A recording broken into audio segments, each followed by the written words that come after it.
고린도전서 3장 1절입니다. 형제들아, 내가 신령한 자들을 대함과 같이 너희에게 말할 수 없어서 육신에 속한 자, 그리스도 안에서 어린아이들을 대함과 같이 하노라. 내가 너희를 저주로 먹이고 바보로 아니하였느니 이는 너희가 감당하지 못하였음이거니와 지금도 못하리라. 너희는 아직도 육신에 속한 자로다. 너희 가운데 시기와 분쟁이 있으니 어찌 육신에 속하여 사람을 따라 행함이 아니리요. 어떤 이는 말하되 나는 바울에게 하고 다른 이는 나는 아볼로에게 하니 너희가 육의 사람이 아니리요. 그런즉 아볼로는 무엇이며 바울은 무엇이냐? 그들은 주께서 각각 주신 대로 너희로 하여금 믿게 한 사역자들이니라. 나는 심었고 아볼로는 물을 주었으되 오직 하나님께서 자라나게 하시나니 이는 심는 이나 물 주는 이는 아무것도 아니로되 오직 자라게 하시는 이는 하나님 뿐이시니라. 심는 이와 물 주는 이는 한 가지이나 각각 자기가 일한 대로 자기 상이니라. 다같이 우리는 하나님의 동역자요 너희는 하나님의 밭이요 하나님의 집이니라. 아멘.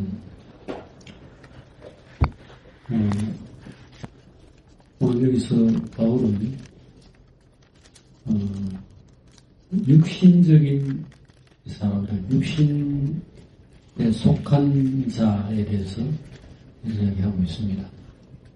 우리가 그 사람을 구별할 때 예수를 믿는 걸 기준으로 할 때 말이죠. 일단 신자와 불신자 이런 구별을 하죠.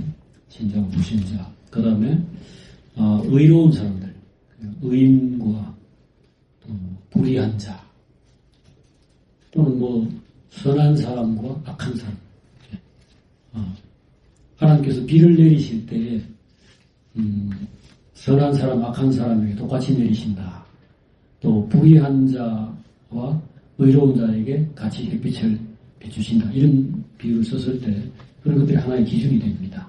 사람을 이렇게 구별할 수 있는 게 의를 기준으로 그 사람의 그 인격, 마음 이런 걸 기준으로 판단하고 그 다음에 이제 앞에 말은 신자냐 아니냐, 하나님을 만났느냐 못 만났느냐 이런 것들을 기준으로 판단합니다. 그런데 오늘 여기서 바울은 신자임에도 불구하고 신자 같지 않은 사람이라고 일컬어질 수 있는 어떤 사람을 중간에 끼워 넣지요.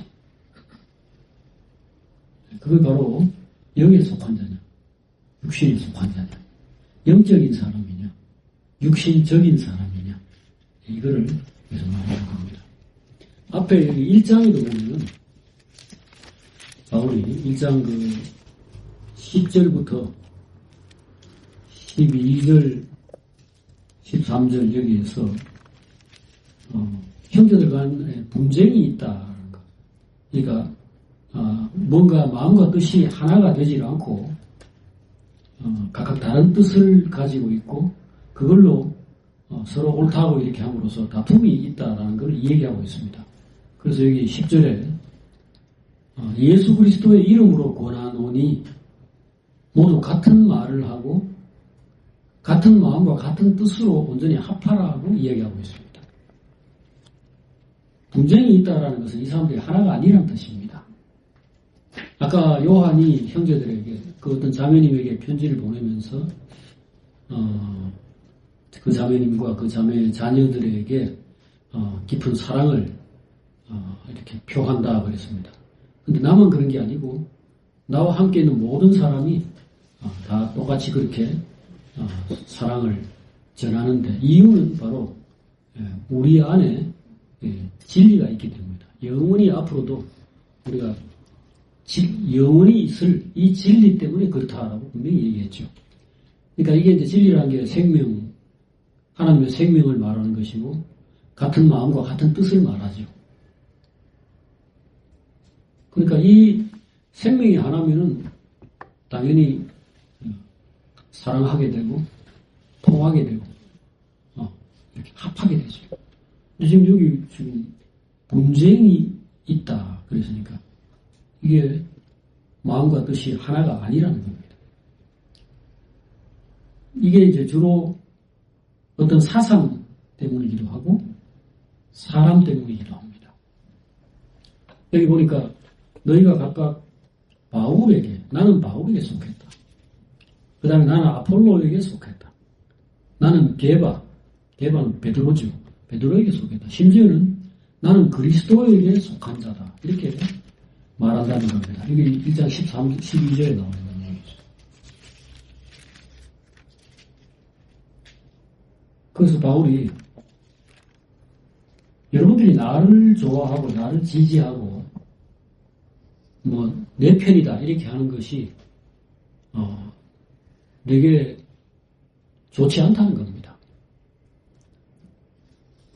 그러니까 자녀가 엄마하고 아빠를 놓고서 나는 아빠 편, 동생은 엄마 편 이렇게 할 때 아빠가 이 자기를 좋아하는 아들을 좋아하고 엄마 편이라 하는 아이는 문제가 있다, 잘못됐다, 마음에 안 든다 이렇게 생각이 되겠느냐는 거죠. 정상이라면 둘 다 좋아해야죠. 그러니까 지금 여기에 베드로 편, 바울 편, 아폴로 편, 아폴로라는 이 사람은 이때 그 사도들과 비슷한 수준의 굉장히 훌륭한 그런 영적 지도자였겠죠. 바나바, 이런 사람들이 다 그런 사람들입니다. 그런데 각각의 편이 있다. 이것은 이 사람들이 잘못됐다는 겁니다. 그 좋아하는 이 사람들의 마음이 잘못되어 있기 때문에 그런 겁니다. 어떤 차이가 있어서 그런 게 아니고 진리가 원래 절대적이고 하나 아닙니까? 그런데 예수 그리스도 안에 구원이 있다. 이 말고 어떤 무슨 공덕을 쌓아야 천국 간다. 이런 주장을 하는 사람이 있다면 이 진리 자체가 다른 겁니다. 주장하는 바가 다르니까 나는 무슨 불교에 가가지고 공덕을 쌓겠다. 나는 산신령님에게 빌겠다. 나는 예수 그리스도를 따라가겠다. 이건 당연히 갈라져야죠. 본래 추구하는 바가 다르니까. 근데 이 사람들은 똑같이 지금 예수 그리스도와 그의 진리, 그의 생명의 말씀을 붙잡고 있다고 하는데 지금 사람별로 차이가 약간 있다. 강조점이 조금 다르다. 나타나는 어떤 모습들에서 약간의 차이가 있다. 그런 걸 가지고 지금 갈라져 있다는 거죠. 그럼 이 사람들이 지금 사람을 따라가고 있는 겁니다. 하나님을 보고 진리를 보고 생명의 말씀을 붙들고 있는 게 아니고 사람을 따라가고 있다는 거죠. 사람을 따라가고 있다는 말은 자기가 살아있다는 뜻입니다. 이게 육신 안에서 나오는 모습이죠. 그래서 여기 바울이 3장에서 두 가지 말을 하고 있습니다. 너희들이 지금 어떤 문제가 있느냐. 3절에 너희가 여전히 육신에 속한 자다. 자, 너희가 너희 안에 시기와 분쟁이 있으니 어찌 육신에 속한 사람이 아니겠냐 하고 또 뭐라고 했냐면 사람을 따라 행함이 아닐 수 있느냐라고 했죠. 자, 여기 두 단어를 꼭 기억하십시오. 육신에 속한 자, 육신을 따라가고 있다. 육신대로 하고 있다. 그 다음에 사람을 따르고 있다. 자, 우리가 지난번에 그 정치 문제 이런, 아까도 그런 얘기 하시는 것 같은데, 이 많은 사람들이 정치적인 이런 것들로 지금 이제 다툼이 있지 않습니까? 근데 우리나라 기독교인들 가운데 제가 볼 때는 거의 대부분 절반 정도가 아니고 훨씬 더 많은 사람들이 보수 이런 정당을 지지하고 전에 같으면은 대통령 선거할 당시에 노무현 때의 이해창이라는 분이 나왔는데 다 그 지지했습니다. 노무현 지지한 사람 거의 없었어요. 그 다음에 박근혜 씨가 그 다음에 이명박 씨가 대통령이 됐죠. 그때도 역시 다들 당연히 이명박 그 사람은 교회 장로이고 하니까 지지했죠.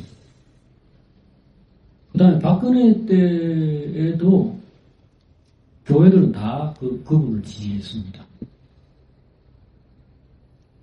그러니까 이 이런 것들이 뒤에 오늘까지 윤석열 대통령과 문재인 대통령 이럴 때에도 상대방의 그 보수 진영에 나온 사람들 교회는 일관되게 지지했습니다. 그 문재인 대통령 때는 홍준표가 그분이 나왔고 또 윤석열 대통령 때는 이제 윤석열을 지지했고 근데 윤석열 대통령 때는 손바닥에 이제 망자 같은 걸 써가지고 무슨 도사 이런 사람하고 깊은 관련이 있다 이러면서 계속 그 기독교에서 별로 환영해 하지 않을 것 같은 어떤 그 모습들을 보였잖아요. 그런데도 일관되게 보수를 지지했어요. 이건 뭐냐면 사람을 따르는 그 이전에 이 사람들 안에 어떤 마음과 뜻 아까 여기 왜 마음과 뜻을 같이 하지 않느냐 이랬는데 마음과 뜻이라는 그 부분에 문제가 있는 겁니다. 교회가 뭘 추구하고 있느냐를 보여주는 건데 교회가 추구하는 것은 안정과 보수인 겁니다. 그 안정과 보수냐 아니면 변화와 개혁이냐 진보냐 보수냐 이건데 교회가 왜 이렇게 일관되게 보수를 원할까? 이것이 기득권을 가지고 있다는 것 첫째. 두 번째는 변화에 대한 두려움 때문입니다. 이들이 가지고 있는 기득권은 옛날에 유대교가 예수님 당시에 그들의 유대 종교를 유지하고 있던 것. 그래서 그들이 지도자로서 사람들 속에서 존경받고 대접받고 그들의 세계를 꾸려갈 수 있었던 이것을 잊지 않으려고 예수님이 세상에 나타나서 그 구원을 베풀고 이렇게 할 때 적대하고 거부한 겁니다. 근데 기독교도 마찬가지. 기독교도 세상에서 세력화되고 힘을 가지게 됐을 때 잃을 것을 두려워하는 그룹 쪽에 쓴 겁니다. 잃을 것을 염려하는 사람들이 된 겁니다. 그러나 우리 주님이나 또 이전에 선지자 때에도 그 진실한 하나님의 사람들 언제든지 세상을 떠나고 세상을 거부하고 세상을 변화시키고 새로운 길로 항상 걸어가는 것이 기본 자세였습니다. 나그네의 입장이죠. 아브라함 때도 나그네였고 그 사람은 돈도 많고 힘도 좋고 모든 면에서 그 주변에 있는 모든 나라 사람들을 두렵게 한 사람이죠. 하지만 그는 땅 한 평도 사지 않았고 그들과 협정을 맺지도 않았고 그들과 더불어서 무슨 자녀들을 이렇게 그 혼사를 이렇게 통혼하고 하는 이런 것을 일체하지 않고 완전히 나그네로서 그 삶을 살았습니다. 왜 그렇게 했는가? 세상을 부인하니까요. 세상을 부정하니까. 이건 하나님이 없고 의가 없고 진실하지 않은 곳이다. 그러니까 우리는 세상을 무너뜨리고 여기에 새로운 나라, 하늘로부터 온 새로운 세계를 건설한다. 이 입장이었기 때문에 세상에서 눈에 가시와 같이 되는 것이 정상입니다. 기독교가 보수화가 돼가지고 이 기존 질서를 유지하고 기존의 모든 것들을 옹호하는 입장에 선다는 것은 기독교가 타락했다는 증거입니다. 중세 기독교, 근대 유럽의 기독교들은 전부 보수적이었습니다. 하나같이 보수적이었죠. 왜? 그들이 제일 많은 재산을 가지고 있고 제일 높은 그 권력에 앉아 있고 세상을 지배하고 있으니까요. 지금 서울에 있는 대형 교회 이들은 철저하게 보수적입니다. 왜? 잃어버릴 것이 이 세상에서 누구보다 많은 사람들이 위치해 있으니까요. 그들은 소외된 사람들, 가난하고 약하고 이러한 사람들이 함께 살아갈 수 있도록 세상을 변화시키고 가진 자들을 경계하고 그래가지고 모두 우리 이 난민들이나 또 재난을 당한 사람들이나 약자들 이런 사람들에게로 관심을 돌립시다 하고 그쪽으로 사업을 하고 일을 해나가는 입장이 아닌 겁니다. 만약에 그런 입장을 가졌다면은 이 사람들이 무슨 노동당이든지 무슨 녹색당이다, 정의다 이런 쪽에 관심을 가졌겠죠. 하지만 반대죠. 조금이라도 지금의 이 틀, 지금의 이 질서를 무너뜨리면 안 된다는 겁니다. 그래가지고 공산당이 쳐들어와가지고 우리의 모든 것을 빼앗아 갈까 하는 요 하나의 기본 틀 위에서 누군가가 이 사회를 좀 사회주의적인 방향이라든지 좀 뭔가 노동자들이나 약자들을 위하는 그런 방향으로 나가려고 하면은 어마어마한 불안을 느끼게 돼요. 큰 두려움을 가져가지고 저 벨갱이 아니냐, 신앙의 자유를 빼앗아 가지 않느냐 이런 생각을 가지고 적대를 한 겁니다. 그런데 성경을 보면은 구약 시대에도 예레미야 선지자나 하나님께서 이러이러한 그 선지자들을 세워가지고 이스라엘은 망한다. 그런데 그 망하는 것은 외부의 세력으로 말미암아 망하는 것이 아니라는 점을 분명하게 이야기했습니다. 그러면은 뭐 때문에 망하는가? 너희 죄 때문에 망한다는 거죠. 너희들의 그 불의함과 자기의 집만을 이렇게 세우고 여기 이사야서에 보면 자기의 집과 집 사이에 빈틈이 하나도 없도록 해가지고 가옥을 연이어서 짓고 연회는 피리하고 악사들하고 음식들 가득 채우면서 하나님의 일에는 조금 더 관심이 없는 사람들 그러니까 노동자들, 농민들, 불쌍한 사람들, 난민들, 이주민들 그런 데 대해서는 아무 관심도 없고 오로지 내 아파트 값 떨어질까만 염려하는 이 사람들을 강력하게 비판해 놨어요. 그게 그 시대도 있었으니까. 그래서 예레미야는 뭐라고 했냐면은 하나님 말씀이죠. 너희들 바벨론에게 나중에 잡혀갈 텐데 곱게 바벨론에게 항복하고 잡혀가라 그래서 그거 말하다가 예레미야가 맞아 죽었죠. 매국노 배신자다. 오늘 지금 만약에 누가 와서 하나님의 뜻을 그렇게 말한다 똑같은 대접을 받을 겁니다. 어떤 변화.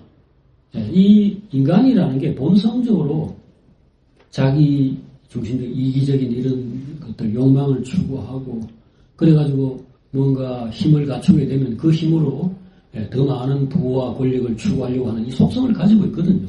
그러니까 힘 있는 쪽에는 만약에 정상적이라면 힘 있는 쪽에 대해서는 경계하고 적대시까지는 아닐지라도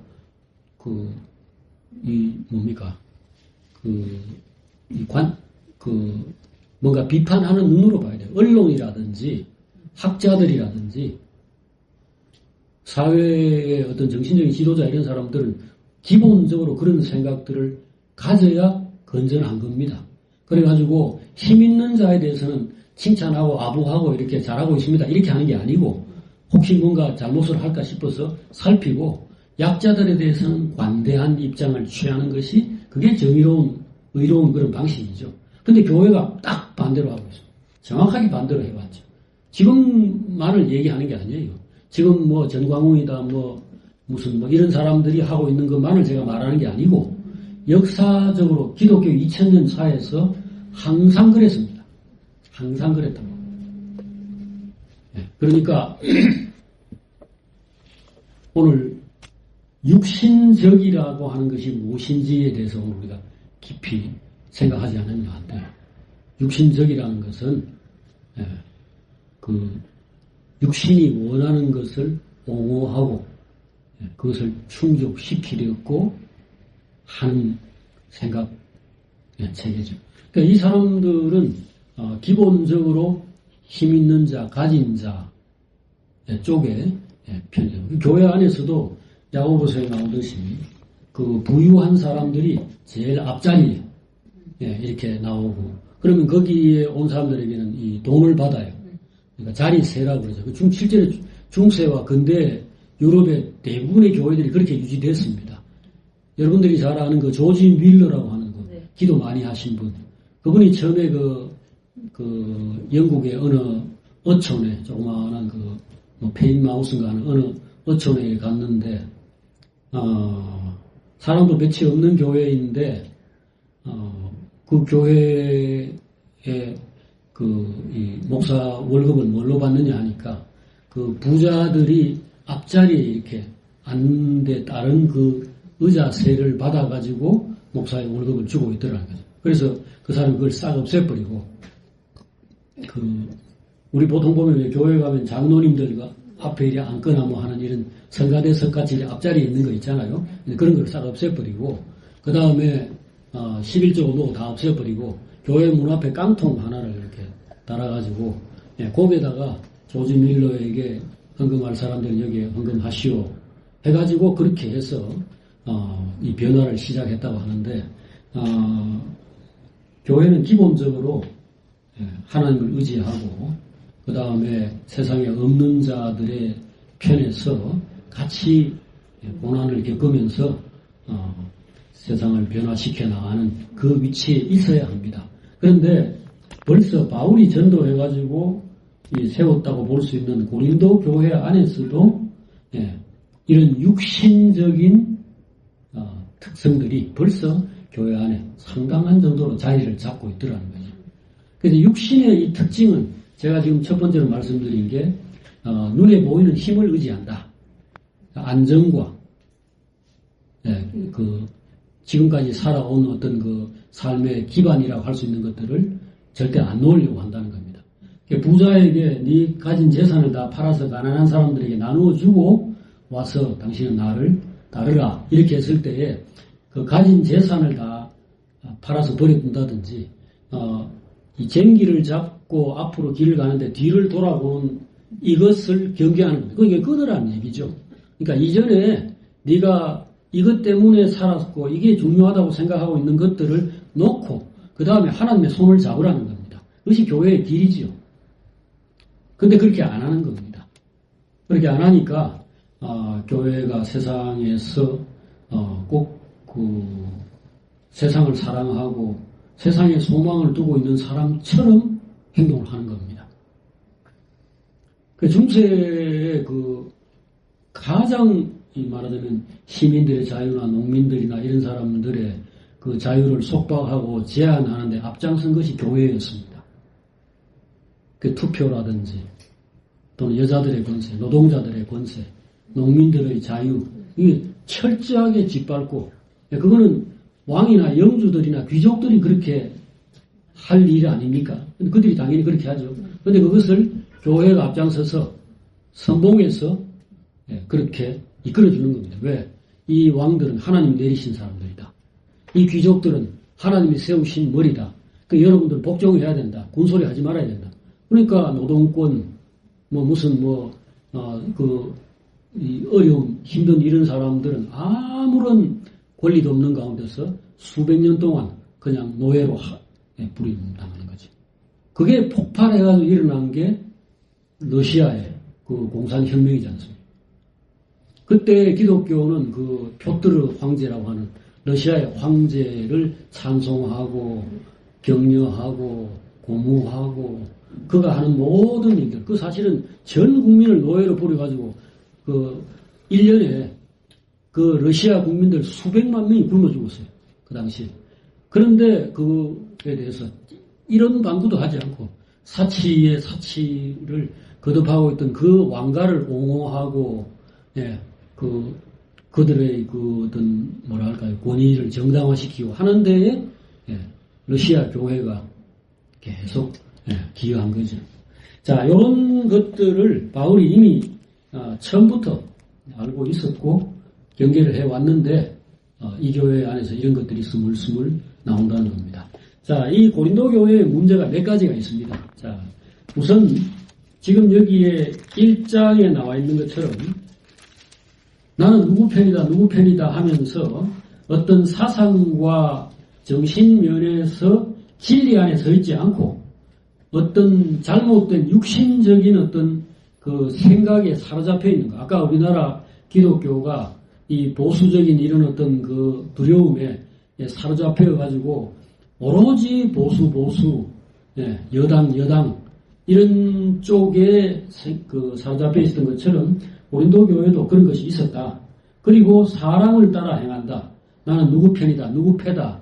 나는 어느 정당이다. 이런 식의 것을 절대화해가지고 거기에 사로잡히는 것. 이것이 두 번째 특징입니다. 그 다음에 육신의 그 특징 중에 하나는 정욕, 욕망을 어떻게든지 안 놓으려고 하는 겁니다. 그게 여기 나중에 5장을 한번 보세요. 지금 조금 뒤에 나오는데 5장 그 1절부터 쭉 내려가면서 이제 나오는 내용이 그겁니다. 자, 여기 무슨 내용이죠? 음행이 있다는 겁니다. 음행. 너희 중에 심지어 음행이 있다는 소식을 들었다.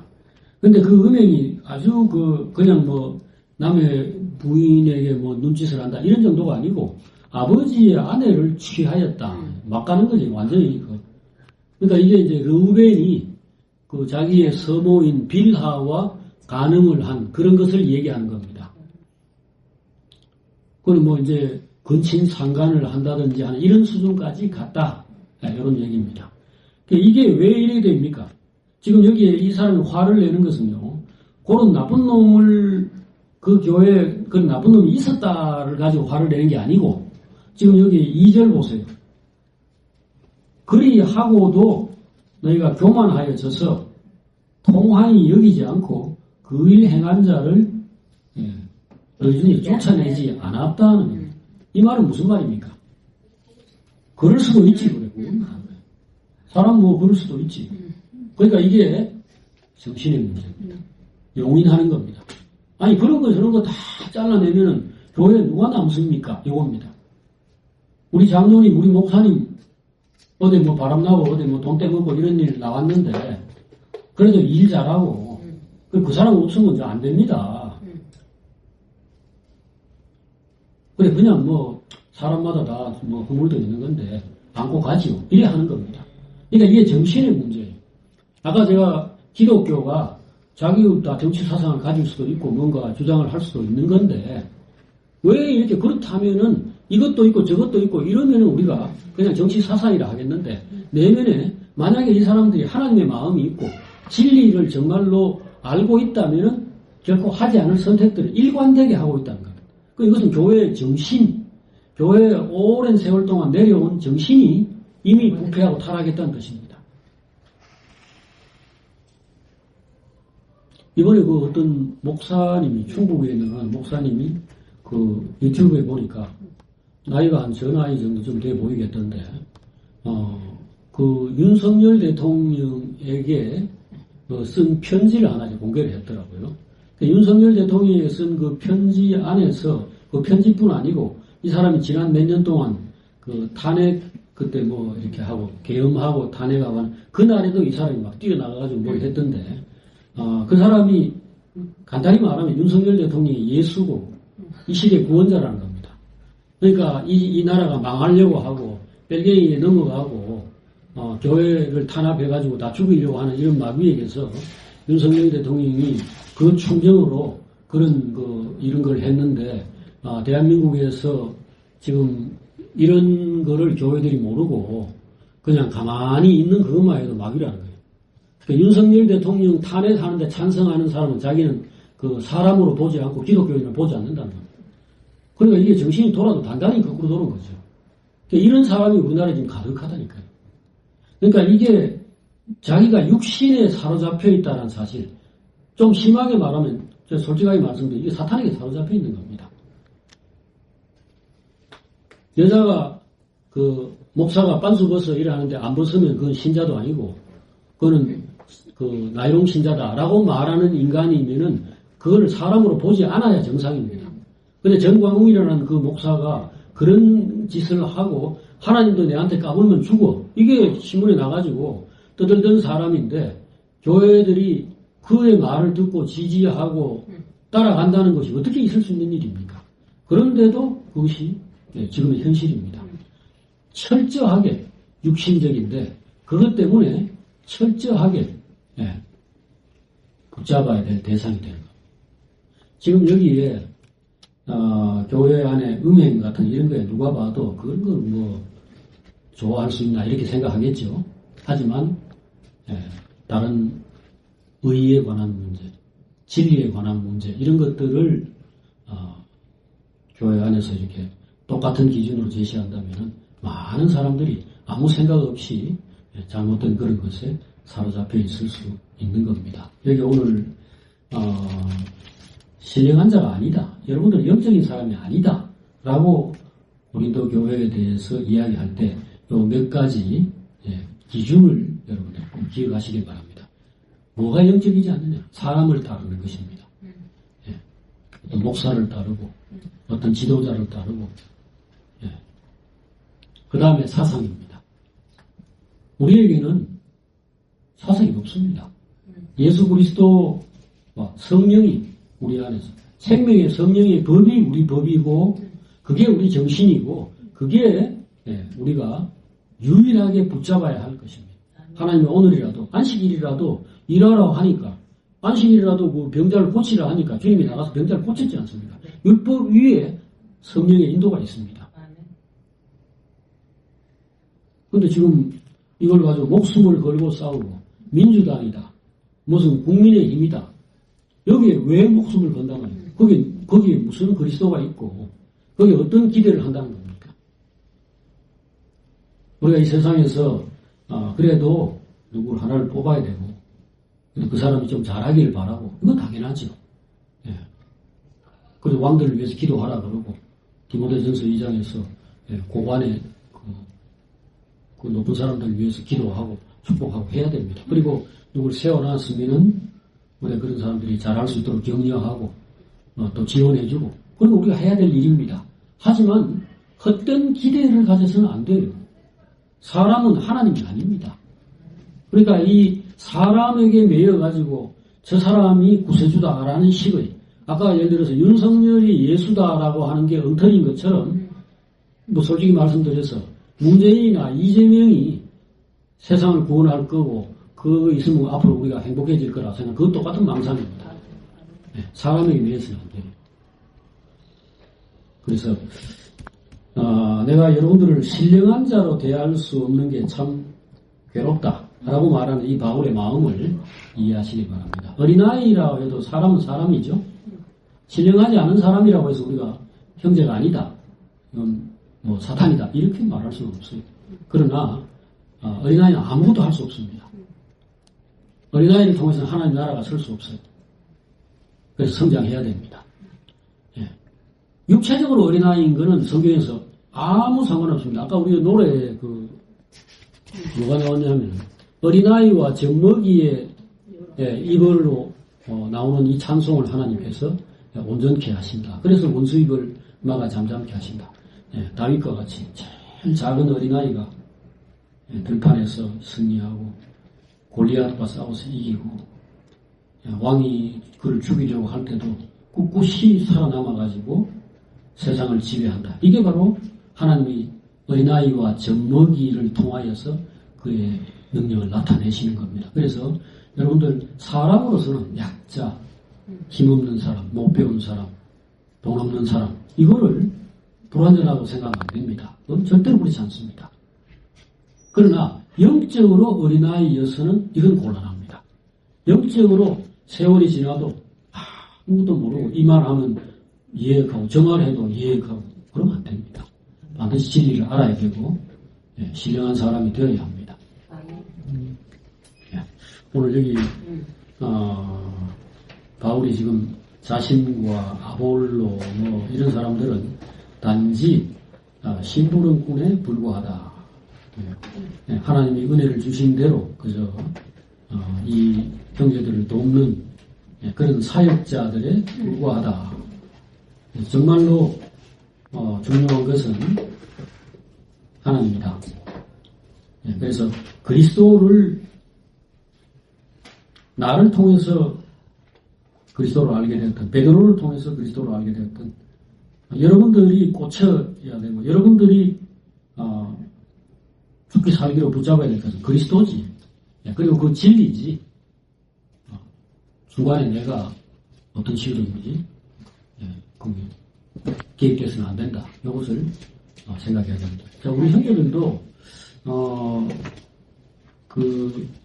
아무래도 사람이라는 게요 막연하고 좀 그런 뭐랄까요 이렇게 구체적이지 않은 어떤 뭔가 정신 이런 거를 이렇게 붙드는 것보다는 그 어떤 보이는 사람, 뭐 이상동이면 이상동이, 뭐 누구면 누구 하는 그 사람이 뭔가 친밀하고 또 그 어떤 것들을 이렇게 좀 이렇게 만지기가 쉽잖아요. 그게 이제 가시적인 것이니까. 예, 그러면 거기에 잘못하면 붙들릴 수가 있어요. 근데 이 생수통이나 수도관, 정수기, 이것은 자기 색깔이 있어서는 안 됩니다. 거기에 맛이 있거나, 거기에 무슨 다른 게 있어서는 안 돼요. 오로지 맑은 물을 순수하게 흘려보내는 역할만 해야 됩니다. 근데 이 통에 담으면 사과 맛이 나고, 저 통에 담으면 딸기 맛이 나온다. 이거 문제가 있는 거죠. 네. 예, 그래서 여러분들 어느 교회를 다니든지, 어떤 책을 읽든지, 어떤 유튜브에 뭘 보든지 간에, 거기서, 성령을 만지시고, 예, 그 진리를 여러분들이 꼭 이렇게 깨닫고 그 안에서 예, 기쁨을 얻고 평화를 얻어야지 사람을 의지해서는 안 됩니다. 예, 꼭 기억하십시오. 예, 그거는 꼭 무슨 뭐 목회자나 설교자 아니라도요. 남편이든 아내든 부모든 일정한 한계가 있습니다. 하나님께서 그를 통해서 나를 낳고 또 돌보시고 하니까 참 귀하고 좋지만 그 역시 그냥 힘부는 분, 통로에 불과합니다. 예. 자, 오늘 여기까지 하겠습니다. 하나님 아버지, 우리가 이 세상에 사는 동안 육신을 안고 사니, 육신을 가지고 사니, 항상 육신에 좀 함몰되기 쉽고, 육신적이 되기 쉽다는 것을 항상 느끼고 있습니다. 그래서 뭔가 진리를 깨달았다고 하는데도 그 안에 조금 시간이 지나면은 자기 생각이 들어가고 욕심이 들어가고 사람들의 생각이 들어가고 어떤 육신의 그 불안함이나 염려나 이런 것들이 들어가서 나중에는 온전한 진리, 온전한 생명이 아닌 것이 되어버리는 것을 자주 경험합니다. 그래서 각 사람들이 하나가 되기가 어렵고 마음을 같이하고 뜻을 같이하기가 어렵게 된 것을 자주 경험합니다. 주여 성령 안에서 저희를 항상 하나 되게 해주시옵소서. 모든 겸손과 온유로 하고 오래 참음으로 사랑 가운데서 서로 용납하고 평안에 매는 줄로 성령이 하나 되게 하신 것을 힘써 지키는 저희가 되게 해주시기를 구합니다. 무슨 일을 하든지 마음과 뜻을 같이 하고 같은 사랑, 같은 마음으로 언제나 일을 할 수 있게 해주시기를 구합니다. 그래서 우리 안에서 하나님이 기뻐하시고 하나님의 영광이 온전히 나타나게 해주시옵소서. 어떤 경우에도 예수 잘 믿고 하나님의 일을 하려고 열심을 냈는데 막판에 싸우고 막판에 서로 적대하는 그런 올무에 빠지지 않게 해주시옵소서. 예수님의 이름으로 기도합니다. 아멘.